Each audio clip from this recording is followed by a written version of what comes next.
Morning বন্ধুরা, back to my another blog short lifestyle দীপার আরেকটি নতুন ব্লগ নিয়ে তোমাদের সামনে হাজির হলাম। সকালবেলা ঘুম থেকে উঠেছি অনেক আগেই, কিন্তু সকালবেলা ঘুম থেকে উঠে একটা দুর্ঘটনা ঘটে গেল। রকিকে নিয়ে বাইরে বেরিয়েছিলাম, গেটের বাইরে ওকে ইস্যু করাবো। ও ইস্যু করে নিয়েছে, হঠাৎ করে এমন করে একটা টান দিল, আমি পড়ে গেলাম। পড়ে গিয়ে কোমরে হাতে অনেকটা চোট পেয়েছি, হাঁটুতেও চোট পেয়েছি। এই যে হাতের সংকট বেড়ে গেল, এই যে হাতে চোট পেয়েছি, হাঁটুতেও চোট পেয়েছি। কী আর করব, প্রচণ্ড ব্যথা করছে। ঘরে স্প্রে ছিল, স্প্রে লাগিয়ে দিয়েছি। কিন্তু আমাদের মহিলাদের জীবনটাই এরকম, যতই ব্যথা লাগুক যাই হোক সংসারের কাজকর্ম করতেই হবে। এদিকে তোমাদের দাদা বাড়িতে নেই, ও নেপাল গেছে চোখ দেখাতে, আজকে ফিরবে বাড়িতে।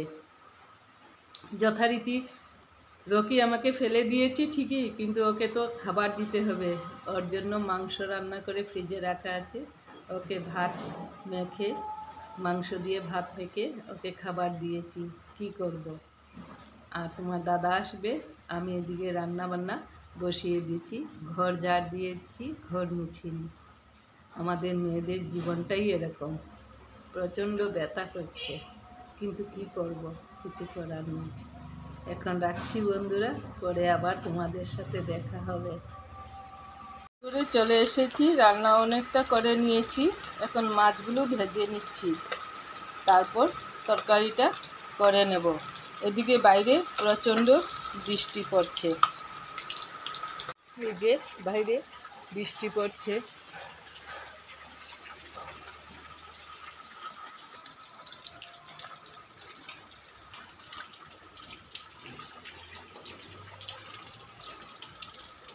হঠাৎ করে বৃষ্টি চলে আসলো, আর বৃষ্টি আসাতে আমাদের বাড়ির সামনে রাস্তা অনেকটা কাদা হয়ে যাবে, কারণ রাস্তাতে তো কাজ চলছে।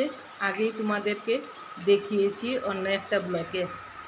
আর বন্ধুরা, তোমাদেরকে জিজ্ঞেস করতেই ভুলে গেছি, তোমরা কেমন আছো? আশা করি তোমরা ভালো আছো। আমিও কীরকম আছি সেটা তো তোমাদেরকে বলেছি। আর তোমরা আমার পাশে থাকবে। তোমরা যদি আমাকে সহযোগিতা না করো তাহলে আমি এগোতে পারবো না। তোমাদের কাছে অনুরোধ রইল, তোমরা আমাকে সাহায্য করবে, আমার চ্যানেলটাকে সাবস্ক্রাইব করবে, লাইক করবে। রাখছি।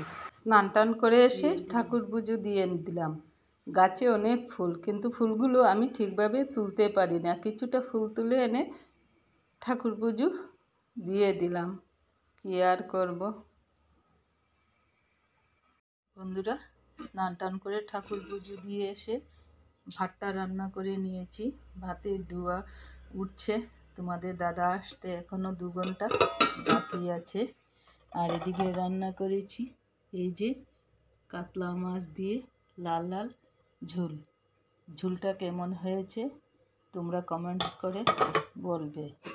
আর এদিকে রান্না করেছি ঝিঙ্গে আলু কারকুল দিয়ে শুটকি মাছ দিয়ে রান্না করেছি। এটা বাঙালিদের একটা প্রিয় খাবার।